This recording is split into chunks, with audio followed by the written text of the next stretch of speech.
This is a mudguard. This is a clutch lever. This is a mechanic working on a bike part. This is that same mechanic standing in front of a factory. This is where that mechanic works. Mandello Delario, home of one of Italy's most iconic brands. This is Moto Guzzi. During the First World War, 3 young men, 2 aircraft pilots, and 1 mechanic become good friends and decide to form a company based on their collective passion for motorcycles. Their names, Giorgio Perotti, Giovanni Ravelli, and Carlo Guzzi. Sadly, Ravelli loses his life in a test flight following the war, but this does not deter his good friends from realizing the trio's dream. Guzzi and Perotti waste no time in creating their first prototype, and with the financial help of Perotti's father, Emanuele Vittorio, Moto Guzzi finally takes flight in 1921. The company decides to adopt the spread eagle motif as its badge in honor of Ravelli, and sets up shop in Mandello Delario on the shores of Lake Como. My first impressions of that place are like anybody's. I can't believe this factory is here, right on the shores of Lake Como, right at the base of these mountains. It's the most spectacular place for a factory you would ever imagine. Mandello è conosciuto in tutto il mondo per questo, per la Moto Guzzi, se no sarebbe stato solo un paese di pescatori. Beh, Mandello è un po' un'isola felice nella Lombardia e quindi una persona che viene a visitare Mandello è sicuramente un'esperienza nuova. Per me la Moto Guzzi rappresenta soprattutto un motivo di orgoglio per Mandello e per l'Italia, perché la ritengo un marchio fondamentale per questo paese, anche perché a quest'anno arriviamo ai 100 anni. Sono confluiti centinaia di persone, migliaia di persone che arrivavano nella Lombardia del lago, che venivano a lavorare qui. In più hanno creato quell'indotto per migliorare sia la vita del mandellese, ma di tutti gli altri d'intorno, ecco. Sono poche le aziende che vantano le moto fatte a mano una per una. On the lake shores of Mandello, it isn't only Moto Guzzi that is enjoying success on a global scale. The rowing club is also blazing a trail in the sports world. So when I first went to Mandello, I saw that there was a rowing club. And I thought, oh, well, they must be building motor boats or something. They said, no, Guzzi makes like rowing shells, lightweight, high-performance rowing shells. And they focus on the rowers, and they make the best shells for the rowers. Canottieri Moto Guzzi has become a cornerstone of Italian rowing history, collecting 22 European and World Championships, as well as 10 Olympic gold medals. Any trip to Mandello isn't truly complete without a visit to the iconic Red Gate that for so long has been the backdrop for many a motorbike pilgrimage. E fa piacere sempre quando persone di altri paesi e anche di altre città vengono qui a fare la foto davanti al cancello rosso e con la loro Moto Guzzi. It is here in Mandello that the company builds its first motorcycle, the legendary 8-horsepower Normale. Allora, la Normale è la prima moto costruita da Carlo Guzzi, che aveva deciso di creare una moto semplice da usare, doveva essere molto robusta, non doveva avere nessun problema e nessun difetto che avevano le altre moto. Perciò aveva deciso di rivoluzionare tutto.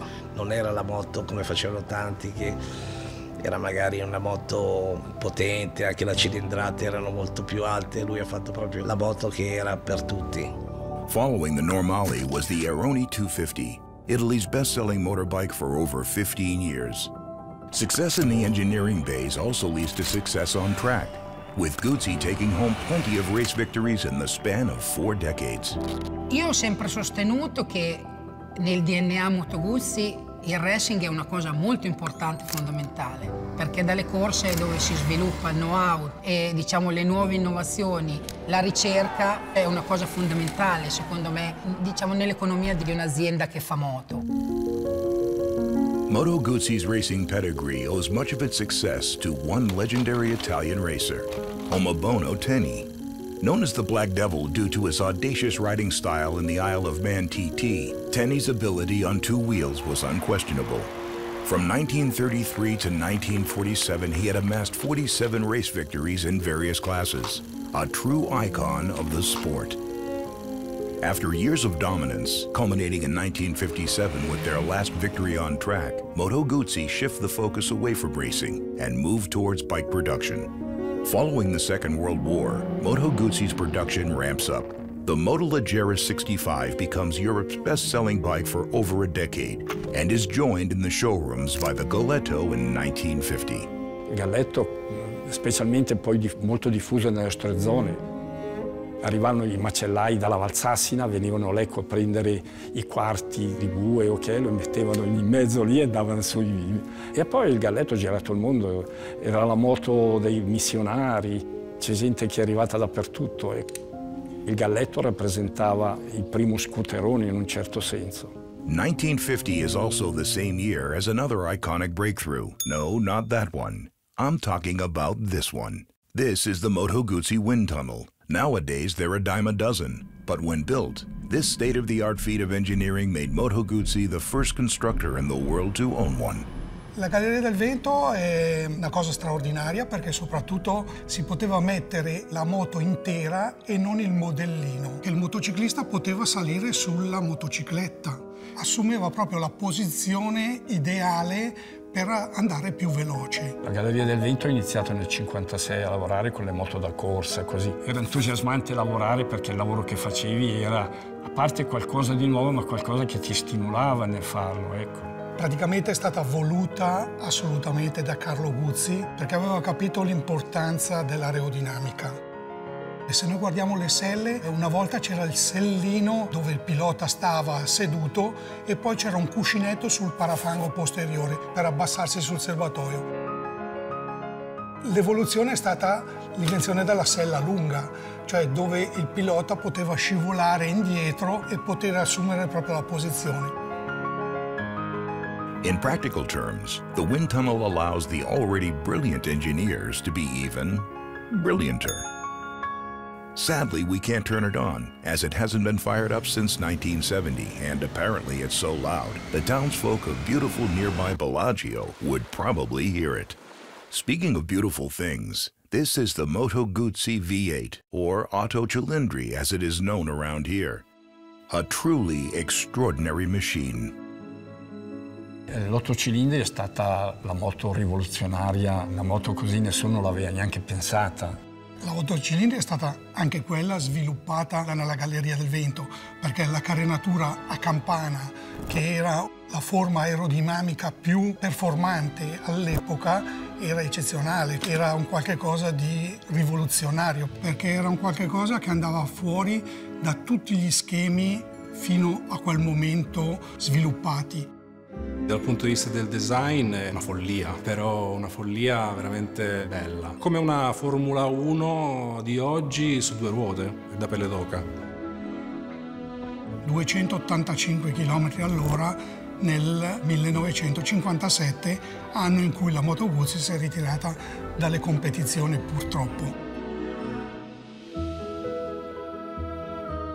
The 1950s proved to be an excellent 10 years for Moto Guzzi, but what would the following decade of Beatlemania, Woodstock, and Flower Power bring? We give you the 90 V-twin engine, the rock upon which Moto Guzzi expands its motorcycle empire. This revolutionary power unit is used in models such as the Guzzi V7, the V7 Special, and the 70 brake horsepower V7 Sport, which motorcycle mechanics editor Charles Dean thought was like a BMW with a little bit extra. Io sono entrato nel 62 alla Moto Guzzi, dal 68 sono entrato a far parte del reparto esperimenti, questo reparto dove si montavano i primi prototipi dei V7. Io poi montavo il motore, preparavo le testate e lo provavo anche in sala prova, quindi tutto lo sviluppo di questo motore e dei successivi arrivava dalla progettazione, però io in sala prova ho fatto tutte quelle modifiche tali che sono rimasti poi negli anni a venire.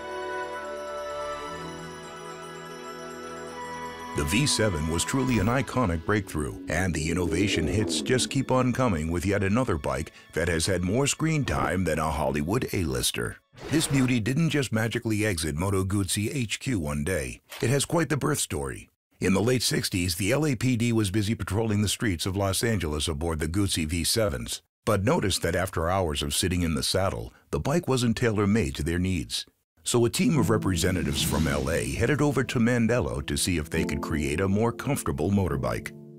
Sono arrivati un sergente americano e l'importatore, no, Berliner. Avevano preparato una moto, diciamo, un California.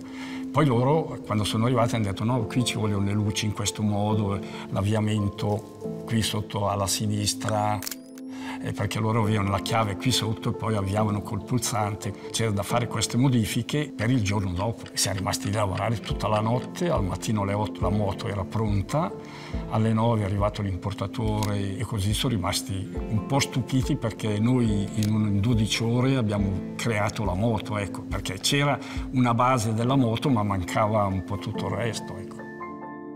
So as an American, Moto Guzzi means to me California Highway Patrol.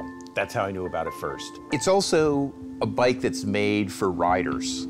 And that's also part of why the California Highway Patrol on the Guzzis made such an impression on me, is these are bikes you spend like 6-8 hours on a day. Creating a bike that riders love takes a great deal of care, and above all, inspiration. So for design and architecture, a lot of people think Italian is just about food and tradition and the Renaissance. It's really a place of innovation. It's an incredibly industrial culture in Italy.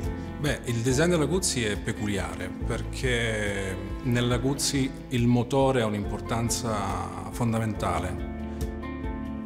Il bicilindrico trasversale influenza l'ergonomia, influenza il baricentro visuale della moto e per noi è una grande fonte di ispirazione. Abbiamo la fortuna di avere una grande storia dietro perché dobbiamo disegnare tenendo bene in mente quello che è stato Guzzi nel corso della sua storia. Non possiamo esimerci dal citare qualche modello del passato, al tempo stesso però dobbiamo sempre innovare. E questa è croce e delizia per noi designer. For the next 30 years, Moto Guzzi continues to churn out some truly iconic bikes. The Le Mans and Daytona help keep the sports heritage of the marque alive.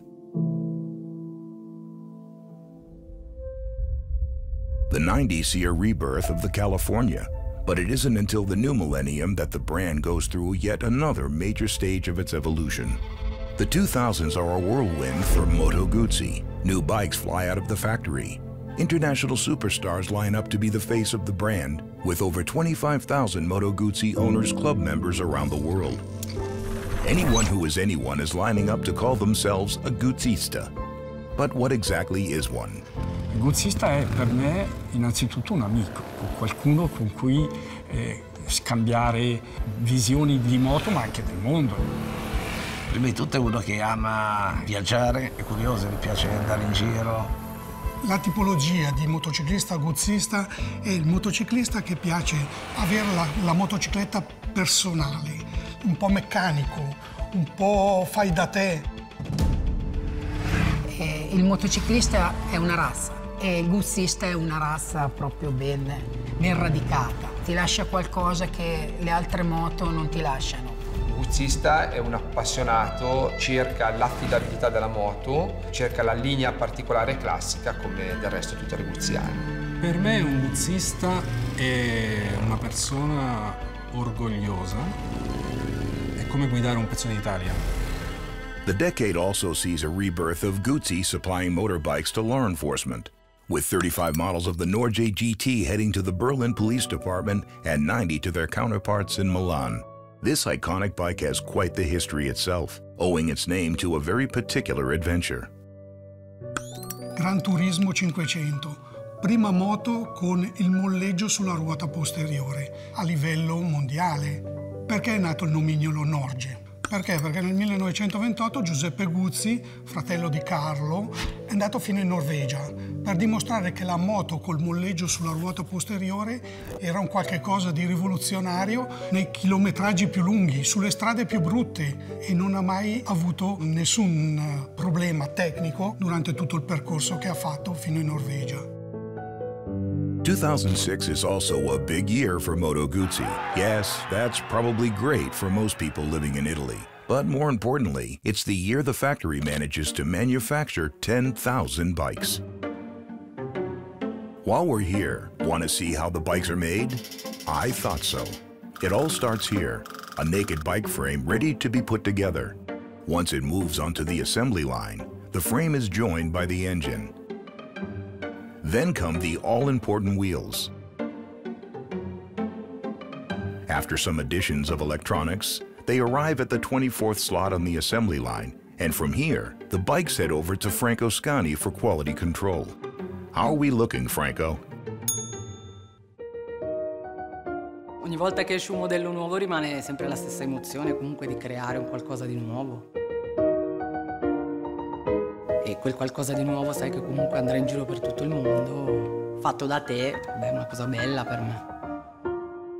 Si respira proprio un'aria mitica in questo stabilimento. When I visited the factory at Mandello, you really understand a lot about the brand and where it comes from. Understanding the past is key to determining the future, which is why Moto Guzzi has decided to create a state-of-the-art museum within the existing compound. So for the new museum, what we're keeping and focusing on is the 400 historic bikes in the collection currently. The museum's located right next to the final assembly plant and on one side of the engine plant. So as you see the historic bikes, you know, in 30 seconds you can walk across the plaza and look at the new bikes being built, which is also a really nice juxtaposition of today and yesterday all right together in one plaza.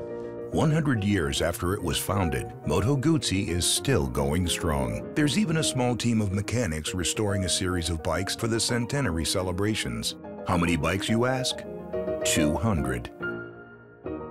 Allora, il restauro è importante per mantenere l'originalità della moto e dargli ancora una vita successiva. Si fa una ricerca sulla sua storia, sulle sue particolarità e se c'è qualcosa che non va si porta in origine come era nel tempo. È un orgoglio personale vedere questo oggetto splendere e brillare a tutti. E la Guzzi è ancora un grande marchio ancora oggi, è una cosa a parte, una leggenda, più che un marchio. Diciamo così che mantenere queste tradizioni è fondamentale, specialmente poi per noi in Italia.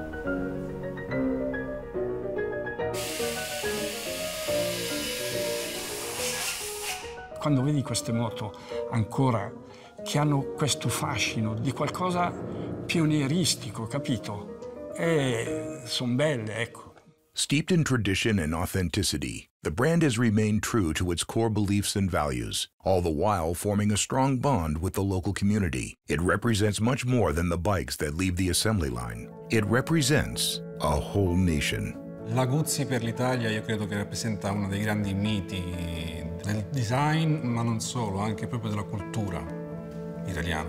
2021 sees 100 years of Moto Guzzi, but what will the next 100 years bring? No, Moto Guzzi per me rappresenta una grande famiglia, perché quando io ho cominciato a lavorare in Moto Guzzi lavorava mio padre, mio zio, un altro mio zio, ed era qualcosa che lasciava un segno nel cuore. 100 anni e speriamo che viviamo a altri 100. Moto Guzzi's always thinking about the rider. And that, again, that's why it's such a rideable bike. It's why the Highway Patrol picked them. It's why their racers won races, is because they were focusing on the riders, not just on the bikes. V-twins, V4s, V8s, all the crazy engines that were built in the early days and all the way till now. I think that legacy of innovation is what's really exciting about Guzzi. Chiaramente la moto è destinata a cambiare, però speriamo che ci sia ancora un nome Moto Guzzi che vada avanti ancora per tanti e tanti anni. 100 years of iconic V7s and bike heaven. 100 years of long hours and people power.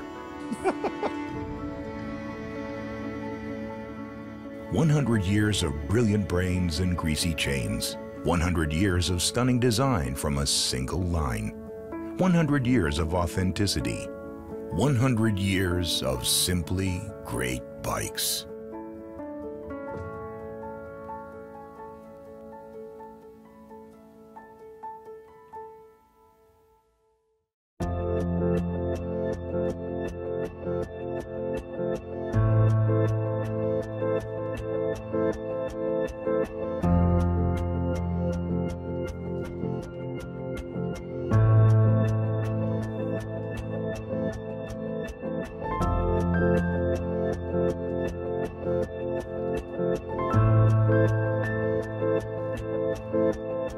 Moto.